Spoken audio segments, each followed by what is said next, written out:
Good evening, and welcome back to our Fireside. Your Fireside. Wisdom by the Fireside.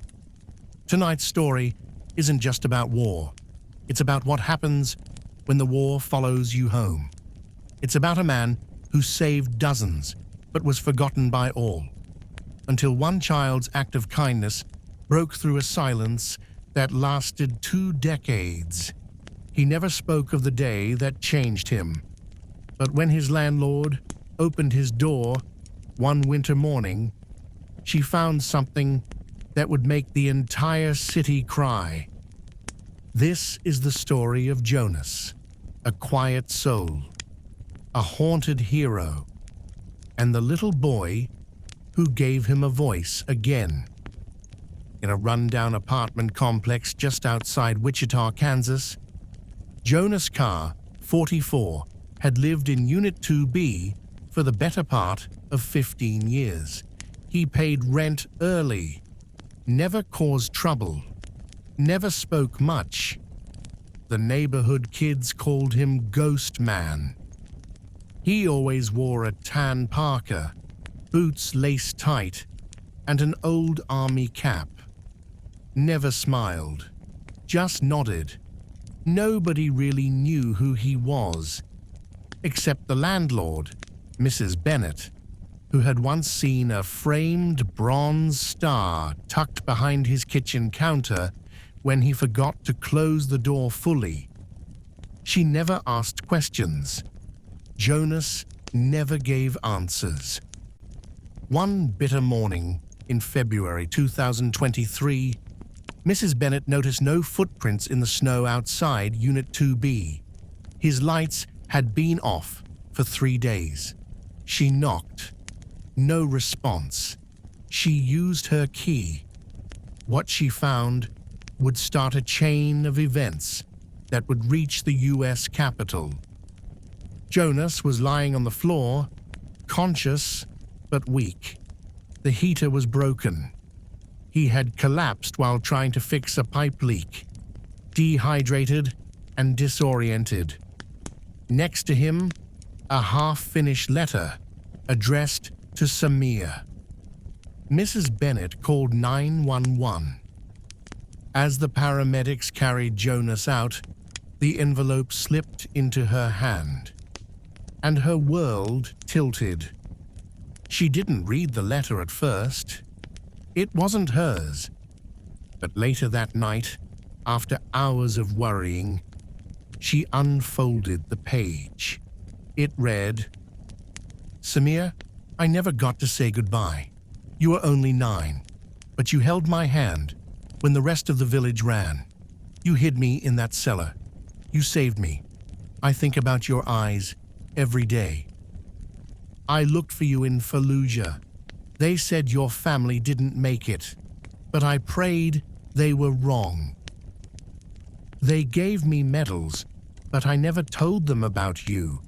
I didn't want the world to ask questions I couldn't answer. If you ever read this, know you saved me before I ever saved anyone." Mrs. Bennett pressed the paper to her chest and began to cry. She had no idea. Jonas Carr woke in the hospital 2 days later. The nurse said he'd suffered mild hypothermia, dehydration, and kidney strain. He barely spoke, only nodded once when asked his name. Mrs. Bennett visited with a basket of fruit and a card signed by the tenants. "You scared us," she said gently. He just looked down at the tray table. But when she reached into her purse and quietly slid the folded letter toward him, his eyes welled with tears. He turned away, covered his face, and whispered, "I never sent it." Over the next few weeks, Jonas recovered slowly. The hospital assigned him a social worker, Karen Fields, a sharp, kind woman in her early 50s.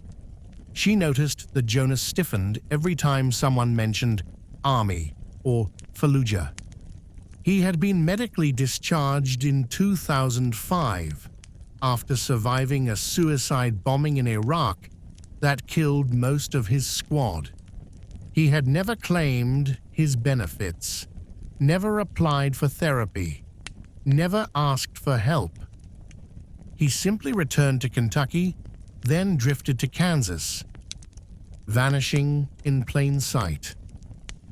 Karen asked if he wanted to talk about what happened. He shook his head. But one day, after a long silence, he said something she never forgot. "I didn't deserve to come back. I didn't save anyone. The boy did."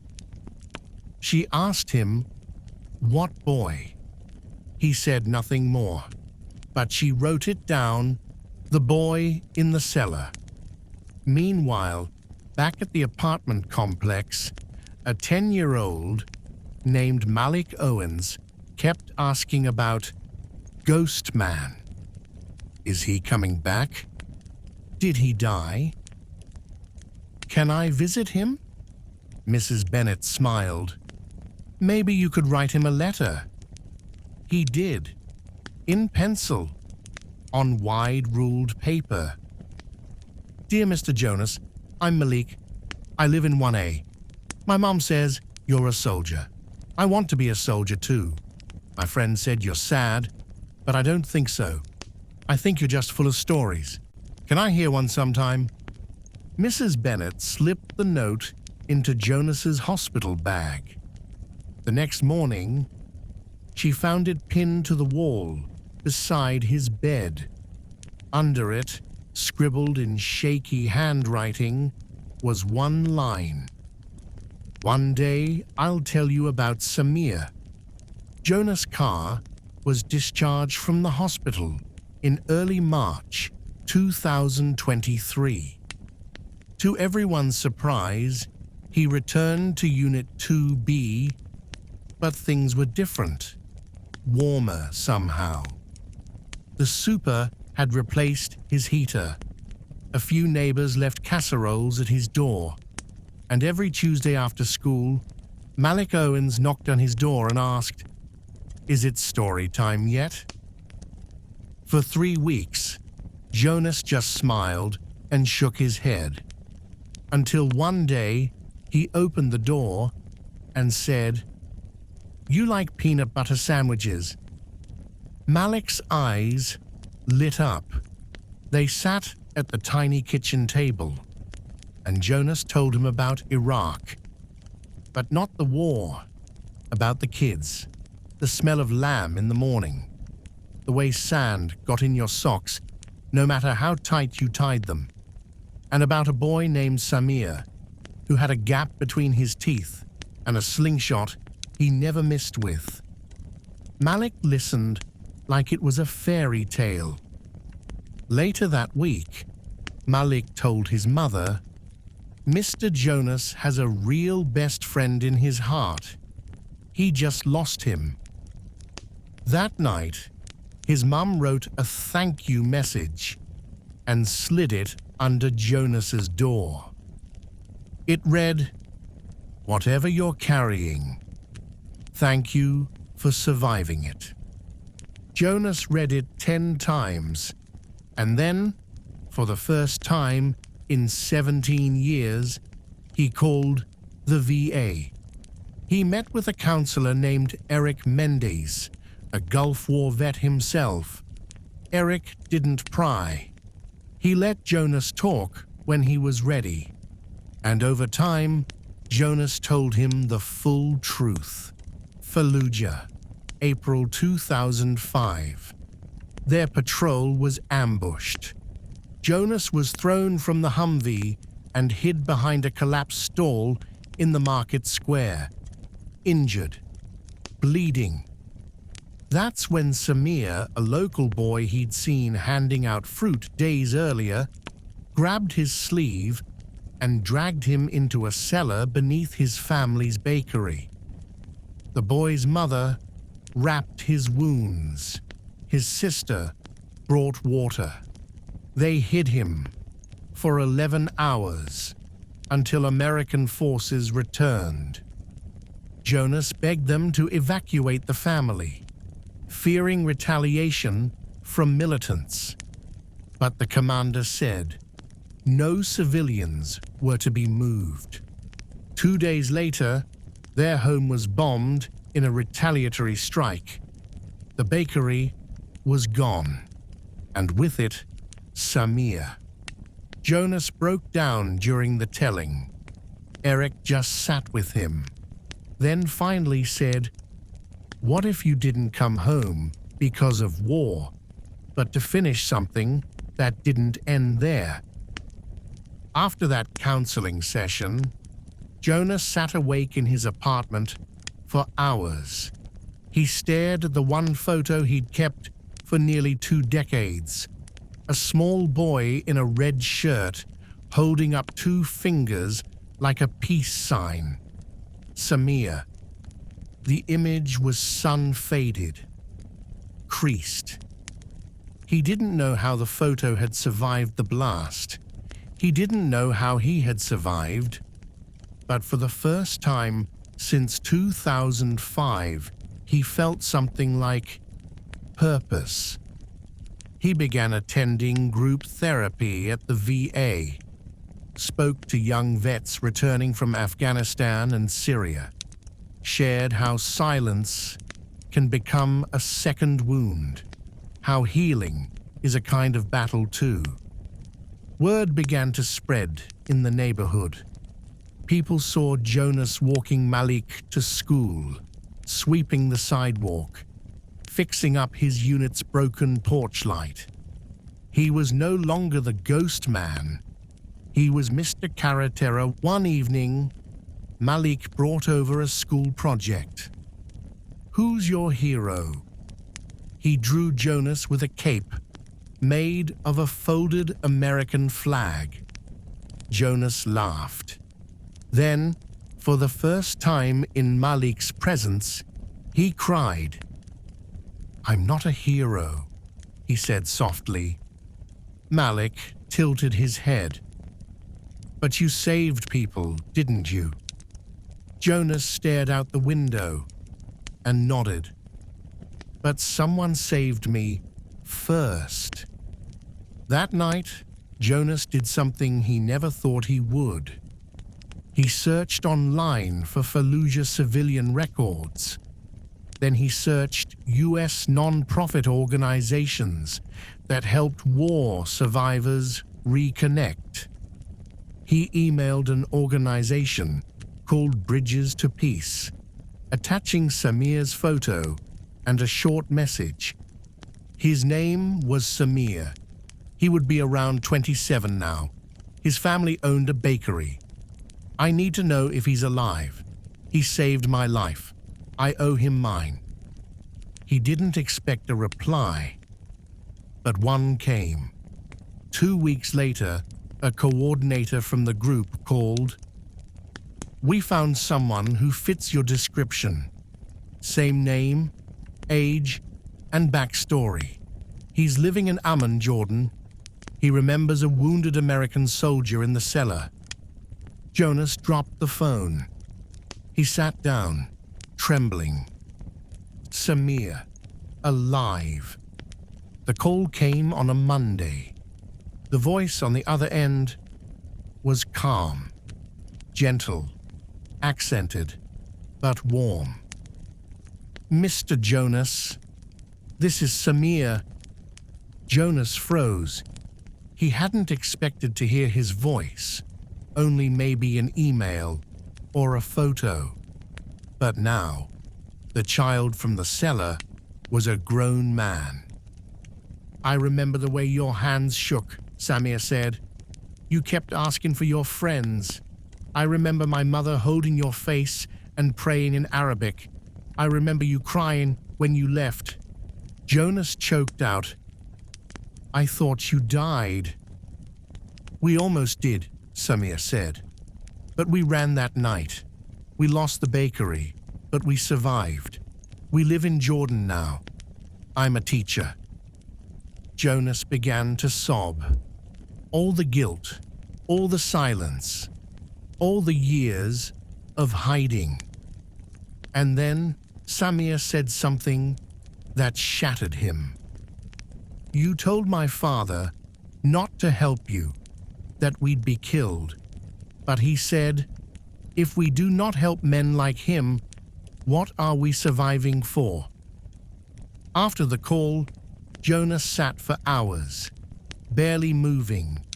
He felt light for the first time since 2005. That weekend, he shared the story at the VA center. Dozens of vets wept. A local journalist who was present asked to write about it. Jonas agreed, as long as the headline included Samir's name. Within days, the article went viral. The boy in the cellar, a forgotten veteran, and the child who saved him. Letters poured in from around the world. Veterans, families, teachers, Middle Eastern war survivors. A foundation offered to sponsor Samir and his mother to visit the US. They agreed. In November 2024, Samir arrived in Wichita. Jonas waited at the gate, surrounded by friends, neighbors, even strangers.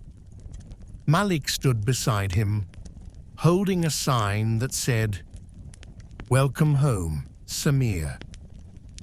The moment Samir stepped off the plane, the two men embraced. There were no cameras, no speeches, just the quiet kind of reunion that heals something unspoken in all of us. In the weeks after Samir's arrival, everything changed. Jonas smiled more, laughed louder, slept deeper. He and Samir visited schools together, speaking to children about courage, not just the kind that wears uniforms, but the kind that lives in little boys with slingshots and bakery aprons. Samir spoke to a full auditorium at Wichita High. He said, "War broke us, but helping someone made us whole again. Don't wait to be a soldier, to be brave." The auditorium gave a standing ovation. Jonas, seated in the back, wiped his eyes. On Veterans Day 2024, Jonas was honored at the state capitol, not just for his military service, but for his resilience, humility, and for telling the story of someone who never wore a uniform, but changed the course of a soldier's life. He didn't speak long, just this. Some heroes live in basements, some heroes teach second grade, and some grow up to remind broken men like me that we're still worth saving. The governor presented him with a special medal inscribed, "Because you remembered." Malik read his hero essay again, this time in front of an audience. And when he finished, he didn't just hug Jonas, he hugged Samir too. The past and future healing each other in real time. And as for Jonas, he still lives in Unit 2B. But now, the porch light's always on. He keeps a new photo on his wall. A boy in a red shirt, standing beside a second-grade teacher in glasses, both smiling, both free. And in the center, taped to the mirror above his dresser, one simple sentence: "You were not forgotten." And as for you, dear listener, let this story remind you that some wounds don't bleed, but they do speak when we listen close enough. That heroes don't always come home on their feet, but sometimes they're carried in the hearts of others, and that no act of kindness, no matter how small, is ever lost in time. Thank you for being one of our little fireside circle this night. If the story touched your heart, share it to the ones you love.